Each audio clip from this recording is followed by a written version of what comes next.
access sa malinis na tubig. Ito ang isa sa tutugunan ng Department of Education sa ilang paaralan, lalo na ngayong nag-uumpisa na ang klase para sa school year 2025 to 2026. Si Creseline Catarong sa detalye ng balita.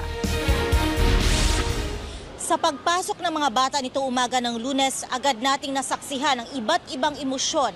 May mga sabik, may kabado at may ilan ding naluha sa unang araw ng klase.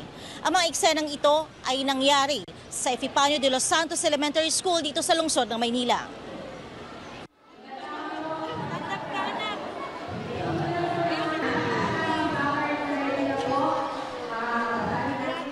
Isang grade 1 student ang nadatna ng SMNI News na umiiyak sa unang araw niya sa elementarya. Ayon sa kanyang ina na si Aling Eileen, kinabahan at nalungkot ang bata sa ideya ng paghihiwalay sa pamilya. First day po ng pasukan, naninibago po siya kaya siya naiyak. At saka po, hindi niya pa po kasi kilala yung teacher niya na bago. Ayaw niya magpaiwan? Ayaw niya po magpaiwan, gusto niya iyak. Bata lang po ang sa loob. Ang parent po sa labas. Isa pa ring batang lalaki habang nakapila kasama ang mga kaklase ay hindi rin napigilang maiyak. Pero kung may mga ninervyos, mayroon din namang mga estudyanteng sabik ng makabalik sa eskwela. Ay, hindi naman. Okay naman siya. Kahapon mapasok nga eh. Sakitid siya. Ngayon nga, makapasok siya kaagad. Aga pa nga gumising alas 4. Excited po. Tapos kaninang umaga po kasi, hindi na siya mapakali kasi gusto na niyang pumasok sa school. Sabi ko, saglit lang anak kasi ko lang yung mga gamit mo. Tapos yun, buti na lang hindi siya umiyak kasi gusto na niya pumasok sa school. Kasi mahilig talaga siya makipaglaro, makipag-friends, makihalubilo.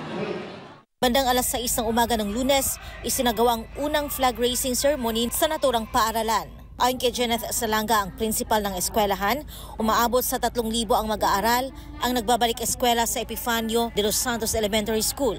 Ang ratio ng guro sa mag-aaral, ang kinder ay nasa 1:20, ang grade 1 to grade 3 ay nasa 1:25, grade 4 to 6 nasa 1:35. Single shift schedule ang ipinatutupad dito mula alas 7 ng umaga hanggang alas 4 ng hapon.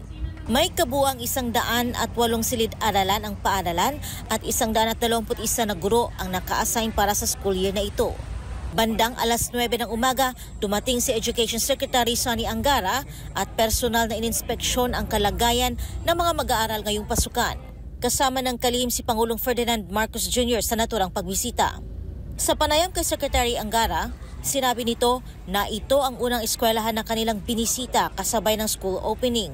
Base sa kanyang assessment sa isinagawang inspeksyon, minor repairs lamang anya ang kailangan sa naturang paaralan. Maganda naman, oo. Maliwalas, may konting mga situations pero na kailangan ayusin, minor repairs. Pero isa ito sa mga maayos na paaralan natin. Di natin sinasabi na lahat ganun, mayroong mga nangangailangan talaga ng seryosong mga repairs.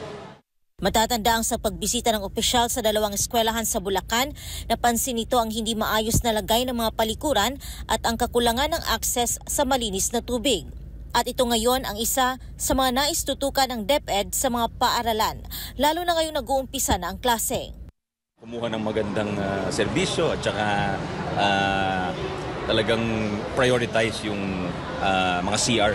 Dahil yun ang, pag hindi malinis ang CR, hindi tumatakbo ang tubig, doon nagmumula yung sakit. Samantala, inihayag ni Angara na naging maayos ang paglipat sa bagong academic calendar kung saan muling itinakda sa Hunyo ang pagbubukas ng klase para sa mga mag-aaral. Anya, isa itong good choice o tamang desisyon. Pinaboran din ng punong guro ng paaralan ang pagbabalik sa lumang school calendar. Ayon sa kanya, kapag may bagyo, agad nilang isasagawa ang modular distance learning bilang alternatibong paraan ng pag-aaral upang hindi maantala ang edukasyon ng mga bata. Para sa Diyos at sa Pilipinas kong mahal, Creseline Catarong, SMNI News.